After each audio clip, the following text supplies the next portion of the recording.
Mga kahuwan, handa na ba kayong marinig ang pinakahihintay nating balita tungkol sa bagyo ngayong araw na to? Tara, panoorin na natin!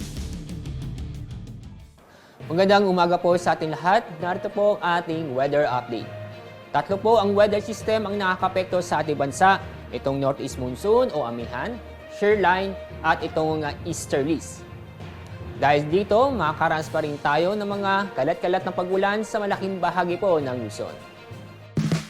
Mag-subscribe at i-click ang notification bell para laging updated sa mga araw-araw na balita tungkol sa bagyo sa ating bansa. Salamat sa inyong suporta mga kahuwan. Enjoy the good weather. Abangan ang aming next bagyo update video. At para sa dagdag kaalaman, panoorin ang video na ito.